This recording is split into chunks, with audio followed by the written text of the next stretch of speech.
Welcome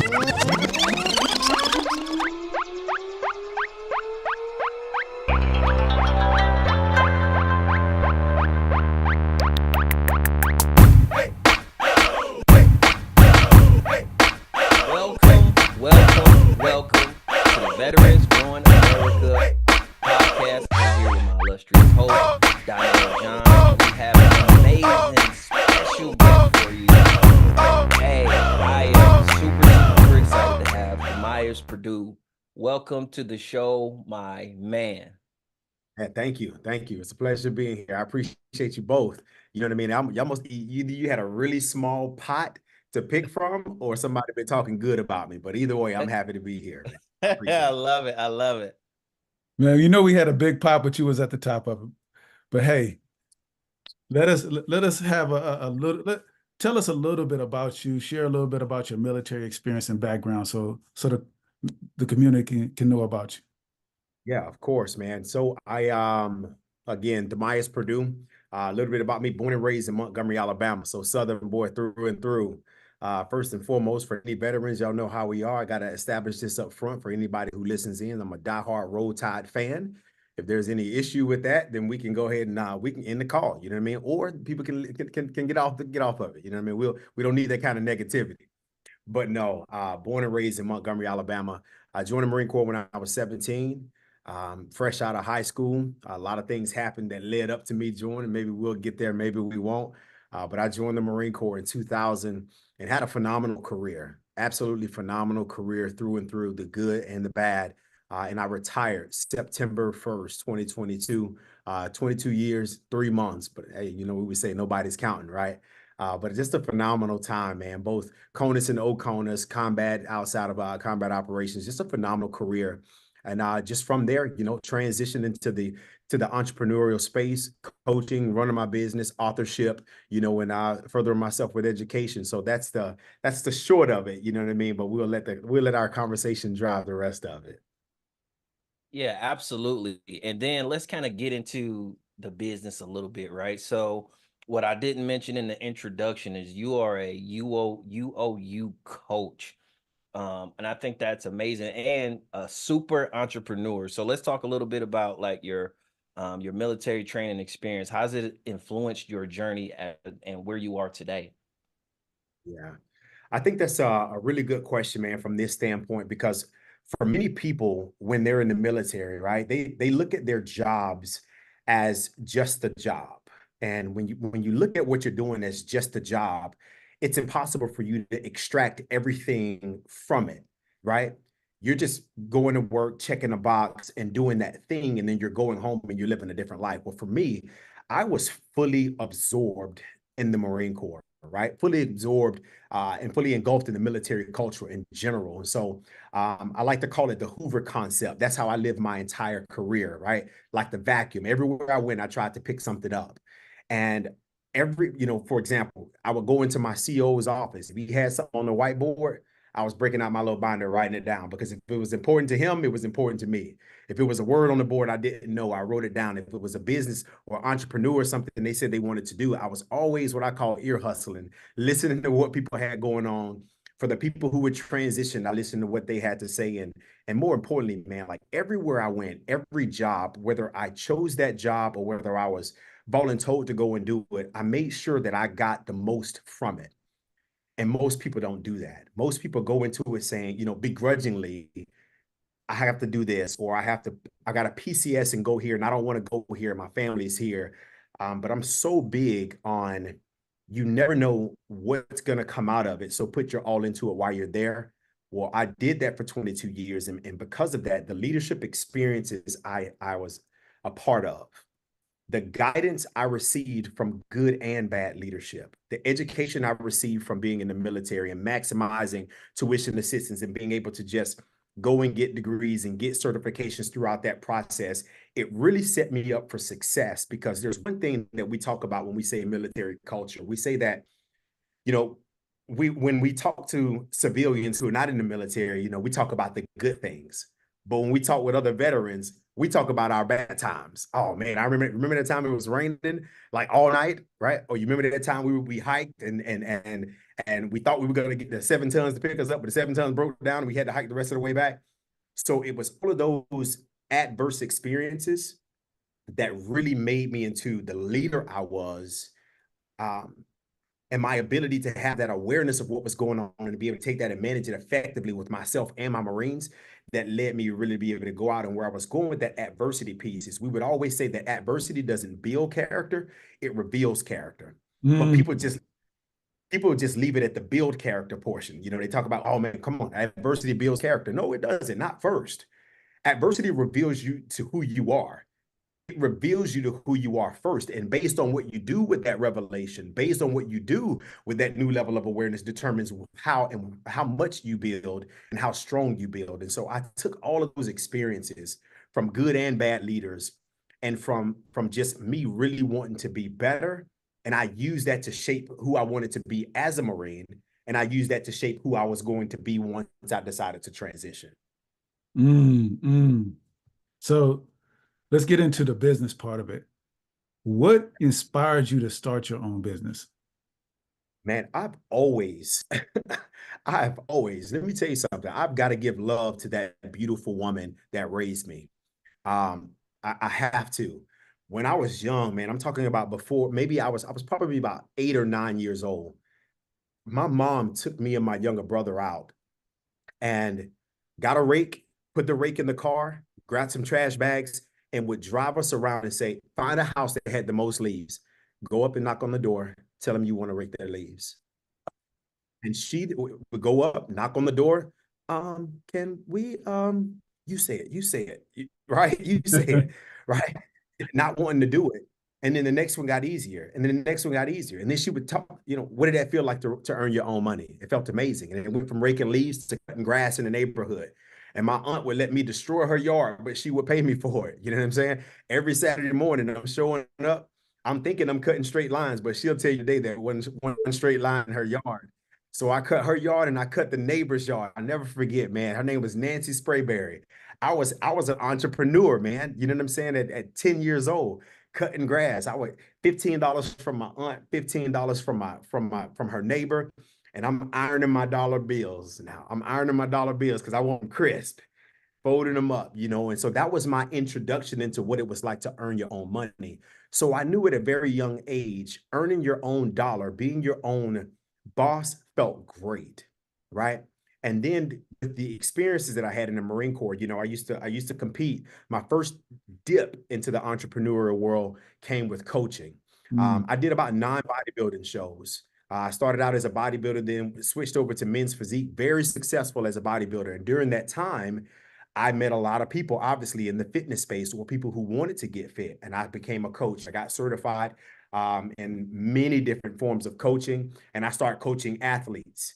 And through that, people were coming to me about their bodies, and I would be coaching them about their bodies. But whenever we would have check-in calls, the calls would be about their mental. So they would show up to me day one saying, I want to fix my weight because of this, because of that.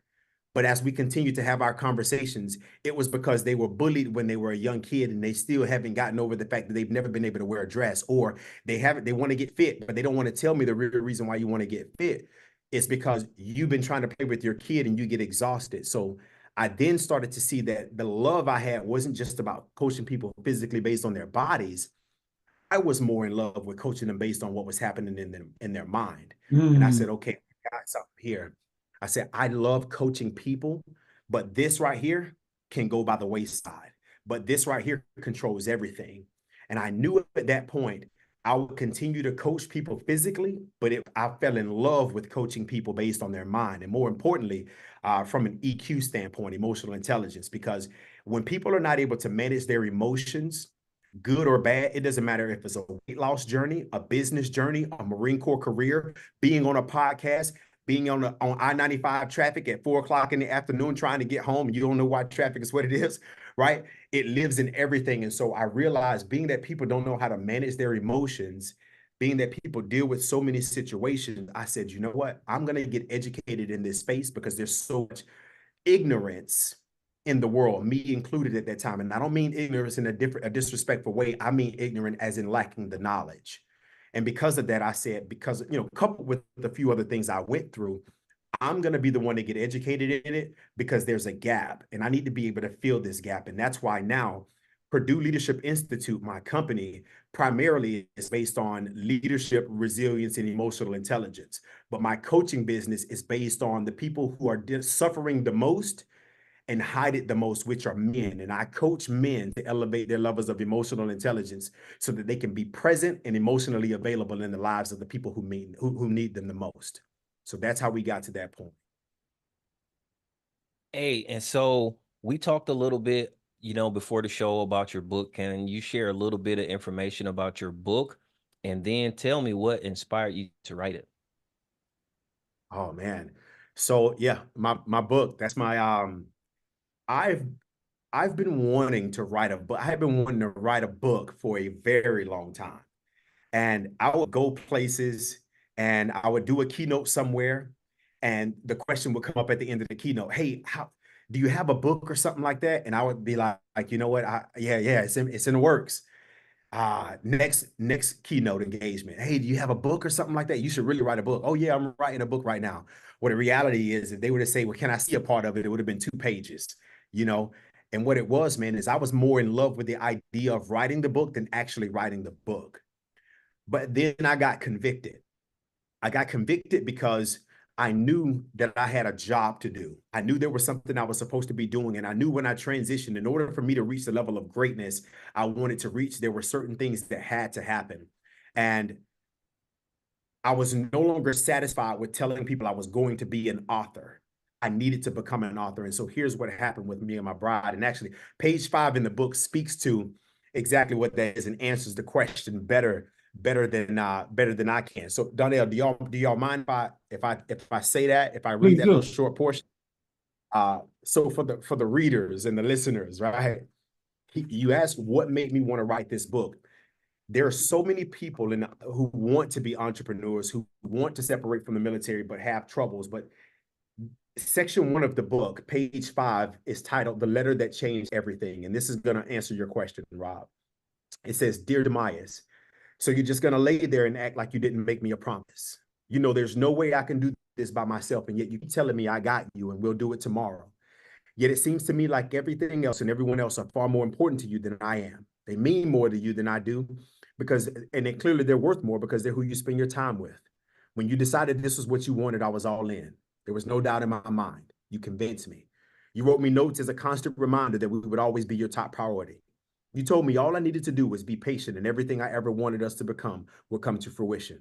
When you woke up, I was the first thing on your mind.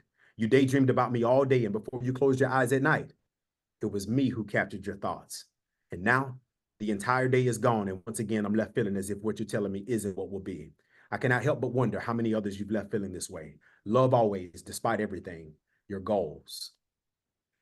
So I'm when you taking that ask out the and putting that on my wall. Hold on, I'm tearing it out right now. I'm sorry. I'm gonna have to tear this out your book. Yeah, that's so tough. don't tear That's it out. Just tough. make a screen. Just scan it. Just scan it. Don't tear it out. Yeah, that's So when you good. ask me the question of what made me want to write the book, the reality is, besides anyone else asking me about doing it, when I read that to people or when people read the book, they think that it was about a relationship. They thought it was my bride or something like that talking. But the reality is it was a relationship. Page 6 says it was about the broken relationship I had with myself between my goals and what I needed to do to accomplish it. I was tired of telling people what I was going to do. I grew more in love with what I received from people saying, "Oh, you're about to write a book." I grew more in love with getting that than the actual process. So let me tell you what my bride did. She booked a cabin, 10 days total, 5 days first, then 5 separate 2-day sessions. And here's what she said with plenty of love. She said, "I've booked these 10 days for you to write this book. You've been talking about it. You need to go away from us to be able to get it done." She said, "But at the end of these 10 days," she looked me in my eyes. She said, "At the end of these 10 days, if you don't write that book with no distractions, you never wanted to write a book." Mm. And in 10 days, that book was done. That's the book that Donnell has in his hand right now. There we go. Yeah, we'll jump in there.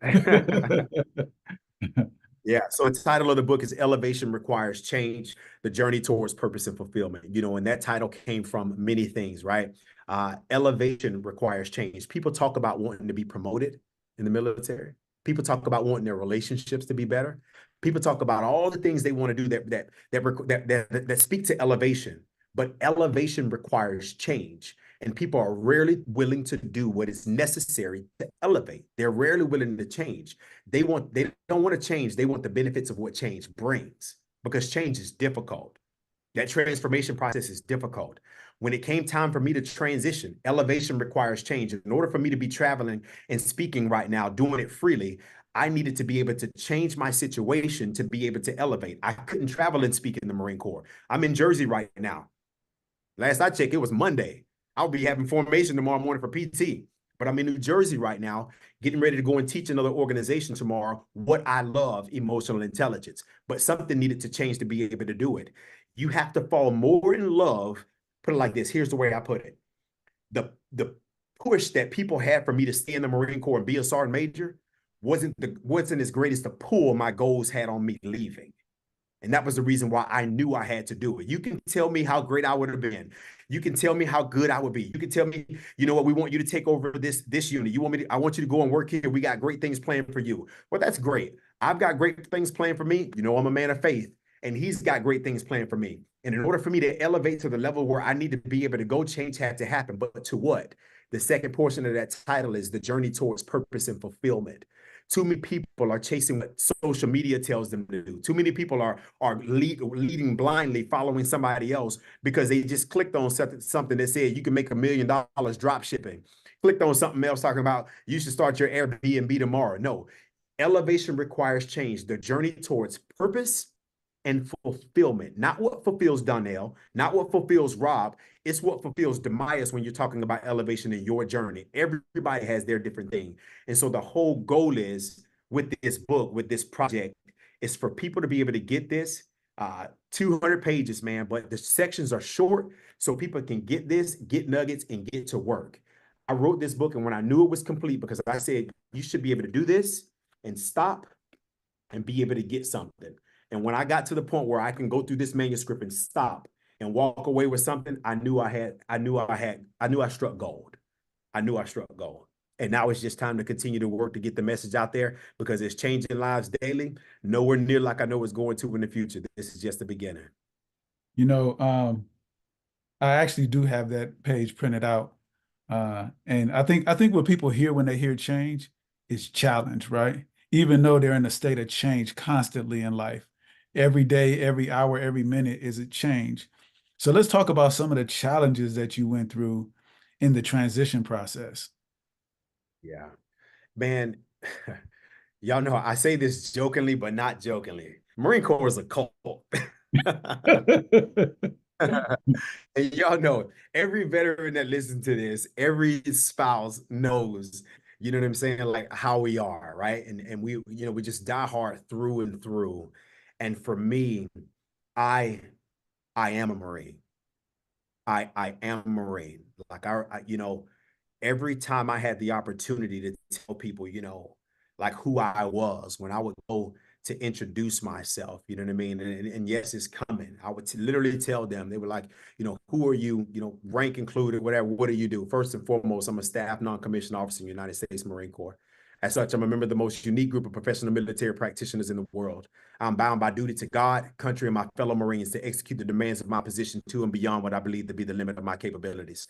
I realize I'm the mainstay of Marine Corps discipline, and I carry myself with military grace, unbowed by the weight of command, unflinching in the execution of lawful orders, and unwavering in my dedication to the most complete success of my assigned mission. Both my professional and personal demeanor shall be such that I may take pride if my juniors emulate me. And knowing perfection to lie beyond the grasp of any mortal hand, I shall yet strive to attain perfection, that I may ever be aware of my needs and capabilities to improve myself. I shall be fair in personal relations, just in the enforcement of discipline, true to myself and my fellow Marines, and equitable in my dealing with every man. I lived that every single day. I recited that every single time I got another rocker. I recited it every single time someone asked me to pin them. I recited it. Retirement ceremonies, I recited it. Why? Because I lived the staff non-commissioned officer's creed. And when you live something and it's a part of you and you have to separate away from that, it's loss. My education, my bachelor's in psychology with the focus in military resilience. And one thing that I learned during that process, what breaks people down and what challenges resilience is loss. And a lot of people don't want to deal with that loss, whether you do 2 years and something happened and you got med-cept, 2 years and you got kicked out, 4 years, or you did 30, 40 years, there's still a loss. There's a moment of grief. You're separated away from it. And that was hard for a brief moment. When I finally made a decision, it wasn't hard. The hard part was making the decision, because I kept thinking, oh man, like this, like battalion, right? I'm thinking about calling the battalion to attention, and I'm thinking about being able to lead, and I'm thinking about my legacy. But I had done everything I needed to do. I had been meritoriously promoted many times. I had been decorated in combat. I experienced significant combat. I made it back to tell the story. I've done everything the Marine Corps asked me to do. I've stood up new military occupational specialties in the Marine Corps. I taught at so many different levels of leadership, but now it was time to go. My best friend says it like this. He says, you should never stay a day longer than you should stay. You should never leave a day earlier than you should leave. And you know when that time is. When you start to consider it, you know when it is. Just go ahead and do it. And for me, before I made the decision, it was difficult. But when I made the decision a year out, it was not difficult. When I submitted, I remember having the conversation with the monitor. He called me an amazing gentleman. He didn't call me, he didn't say rank in Perdue. He called me by my first name. He said, Dimyas. And I was like, you know me. Yes, Sergeant Major. He says, am I dreaming? And I said, no. He says, if you tell me to approve this package, I'll approve it. And I said, I'm asking that you approve my retirement. He said, brother, it's approved. I know you'll do well, but the Marine Corps just lost a great Sergeant Major. And I thought to myself, but the world just gained Dimyas Perdue. And that's even bigger.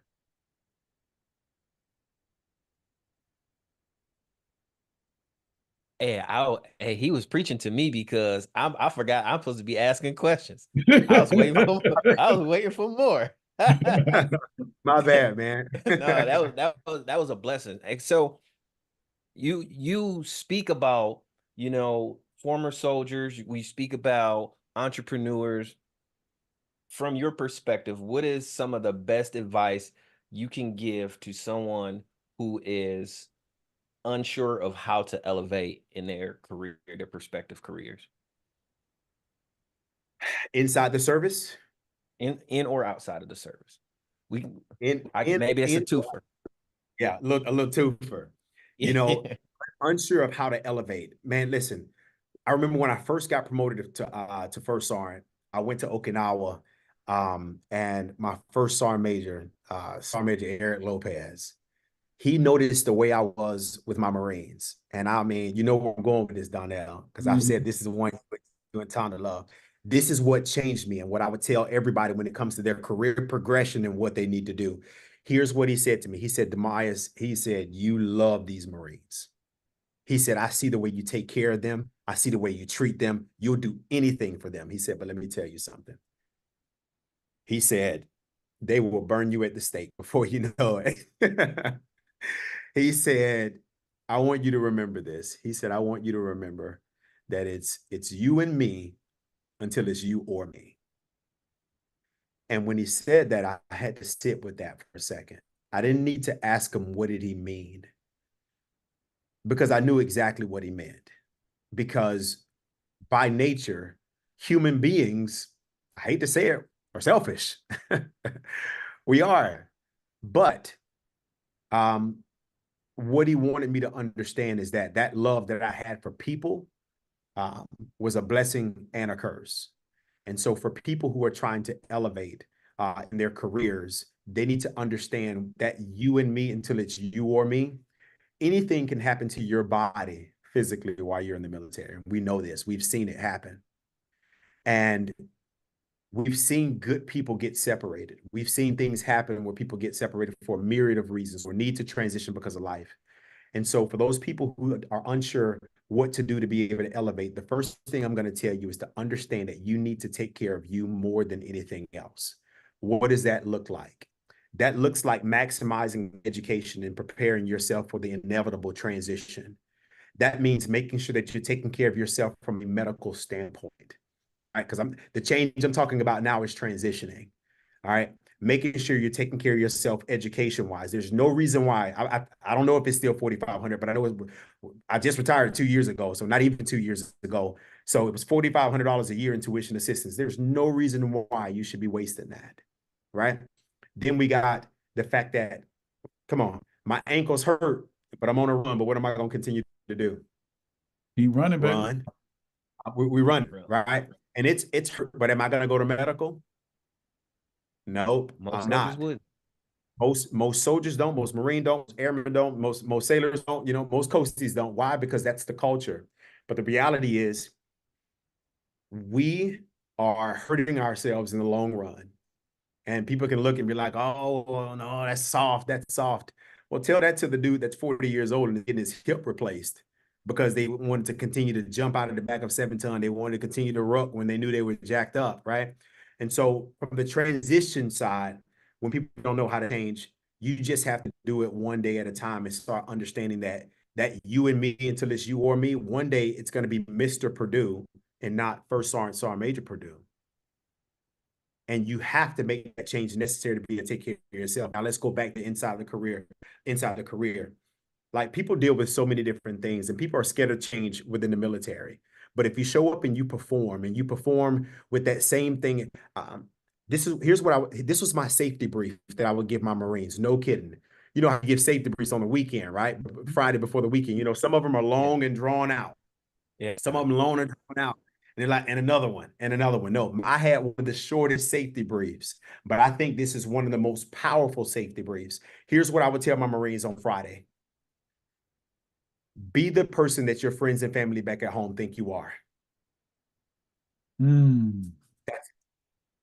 Be the person your friends and family back at home who watched you leave and go and become a soldier, watched you leave and become a Marine, watched you leave and go and become an airman, coastie, sailor.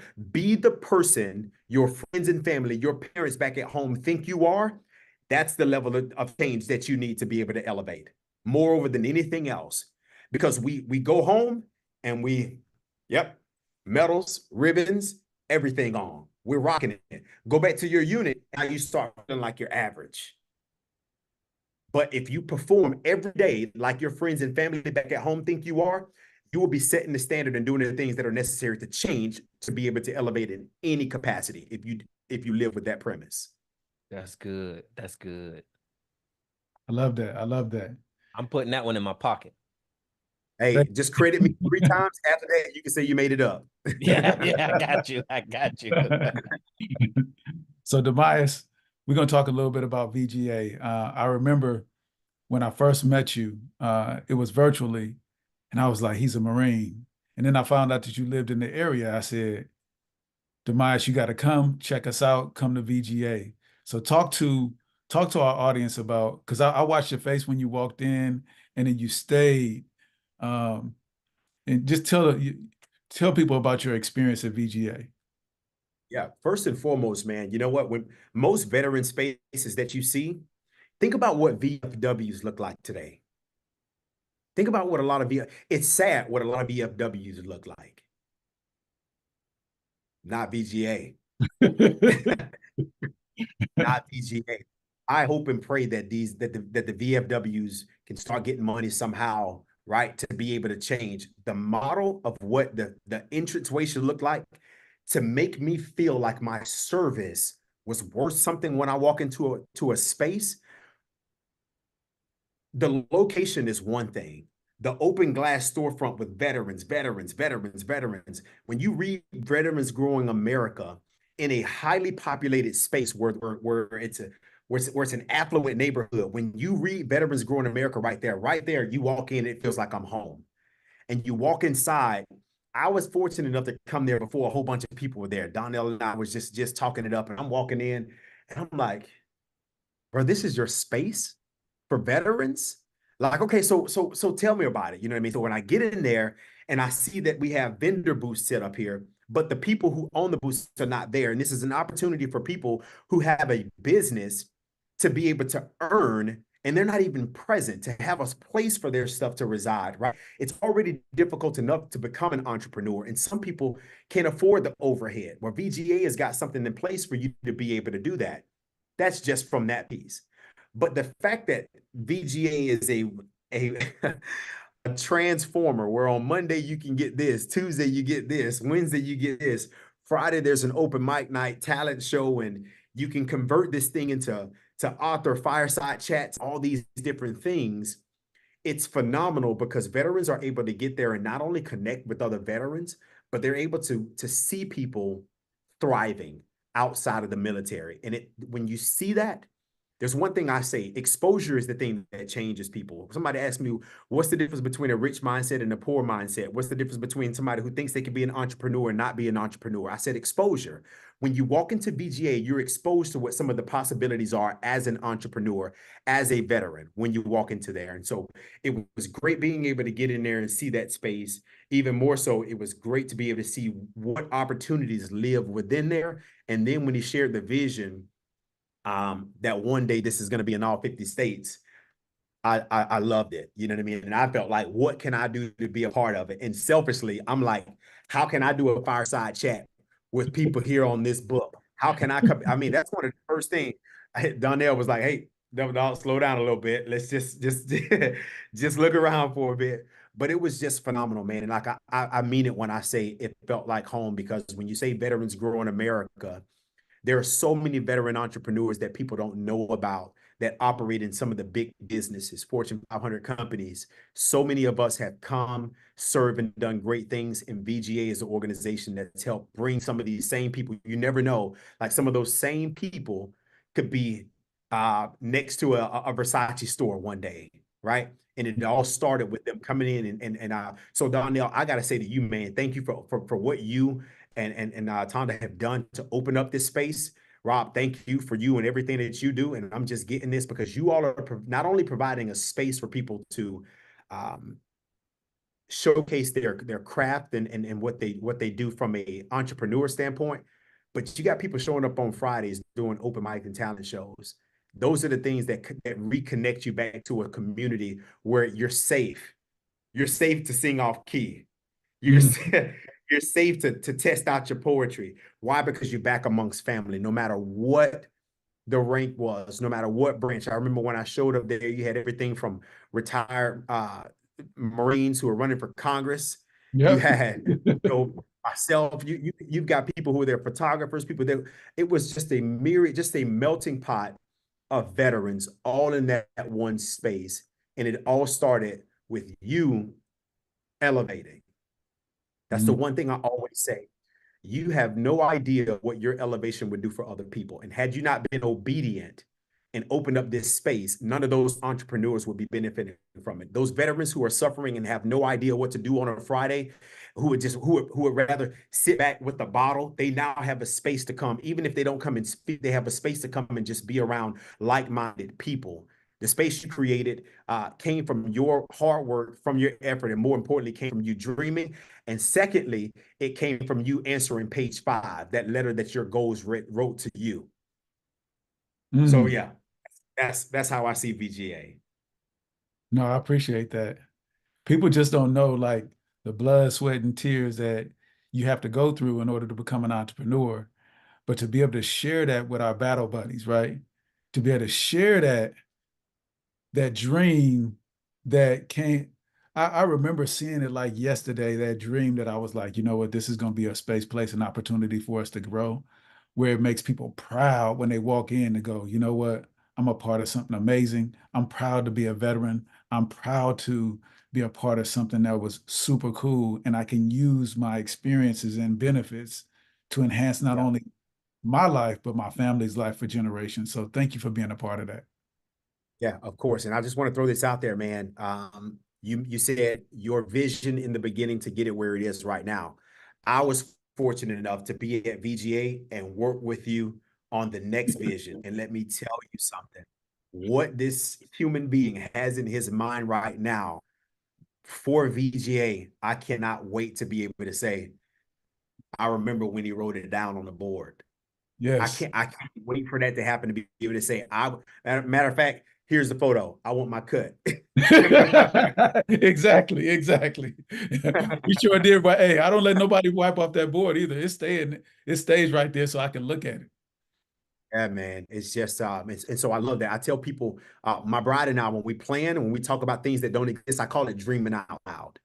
We call it mind map, but we call it dreaming out loud. Let's dream out loud together. And we just talk about the most random things. And so what I saw that day was you dreaming out loud. I saw you talking about the community where people can come in. I saw you dream out loud and talk about how this is going to be everywhere. I saw you dream out loud and talk about how veterans are going to be able to meet up in NFL and NBA stadiums to be able to use that space because it's not open 7 days a week anyway. Let us come in this space and be able to use it. I saw that vision and I'm going to continue to speak it, man, because somebody else, there's going to be somebody who's going to come in and just looking to be able to invest in something, and it's just going to continue to grow. So I appreciate you, Rob. I know you chomping. You like, man, I got another one, so I'm gonna stop back. I'm gonna mute myself. So look, I'm on 2 cups of coffee today. No, I love it, man. You just dropping gems. I just got crazy, crazy notes, right? Before we close out, the one thing that you noted, as you says, the key to success is exposure. How were you exposed to the success that you have now? Action is another part of that exposure. You can be exposed to the right audiences, but if you are not prepared to show up in that moment and you haven't taken the steps necessary, you're going to miss that opportunity. My good buddy, he says the opportunity of a lifetime exists in the lifetime of the opportunity. And when opportunities present themselves, if you have not done the prep work that leads up to that moment, you're going to miss it. And the other side of it, there's another quote. I can't remember it. I'm going to send it to you, Donnell, because this has got to come back up, man. Maybe you can drop it in some chat notes. But it talks about a person not being ready at their finest hour when they had the opportunity to shine, but they weren't ready. I think about every time I had to go up on a meritorious promotion board and I showed up ready. When I had to do that PFT, that physical fitness test, I had to have the uniform inspected. I had to do whatever. And then I had to stand in front of a panel. I remember showing up and being ready. So the opportunity presented itself. The exposure was there in front of that panel. But if I did not do the work beforehand, I could not seize that opportunity. So it's about action as well. Exposure is one thing, but you got to take action beforehand to make sure that you're prepared, right? Sun Tzu says basically every battle is won before it's fought. Every battle is won before it's fought. And so it's all about people, when the exposure happens, you being ready for that moment.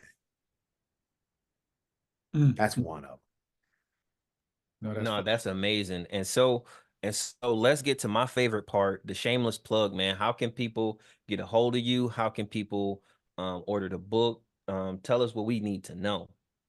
Oh man, I appreciate that. So anything leadership, resilience, emotional intelligence related for me personally, you can go to PerdueLeadership.com. That's my website. You can send a message on there. You can check out, look and see some of the things that I've done. As far as social media is concerned, the_Dimyas_Perdue. That's my Instagram. I'm at Chasing Heartbeats on TikTok. We got to work that out, get my name back. Hey, I'm a Dimyas Perdue, but my son is the second, and I keep telling him he needs to put his second on everything. So he's stolen all of my stuff, right? So I got because he's got Dimyas Perdue on everything. So I got to barter with him to actually get my name back. So that's why they're different. But again, the_Dimyas_Perdue on IG. On TikTok is at Chasing Heartbeats. But to be able to buy the book, you can either hit me up on that platform. My email, you can go email dcperdue@PerdueLeadership.com and you can order it directly from me. I can sign it and send it to you, or you can go to bookbaby.com and that's my publisher, and it'll get to you in a few days. So that's the way to be able to do it. Best way to contact me directly is email or talk to that guy right there, Donnell, and he'll make sure we get connected. Let's grow. Let's grow. I love it. And Donnell, how can people continue to support VGA? First of all, I need y'all to go to veteransgrowingamerica.com. That's where you can find everything that you need to know about our organization. Then I need you to follow us on all of our social media platforms, Veterans Growing America on all platforms, with the exception of X, where it's just Veterans Growing. And whenever you see a post, I need y'all to like and share. And the reason why I need y'all to like and share is because that information can change the lives of that individual veteran, military spouse, or dependent that has a business at VGA. These are people that serve this country, and we want to give them the love and respect that they need and showcase their business. And so visit us on any of those platforms and also become a member, or you can sponsor our organization, and all of that information can be found on our website. Hey, Dimyas, once again, man, we really, really want to thank you for coming on and blessing us with your presence. Truly appreciate it. I appreciate you all having me. Thank you. And hopefully one day we can make it happen again, man. Yeah, for sure, for sure. And Donnell, man, tell the people what they got to do. All they got to do is shop, baby. Over and out.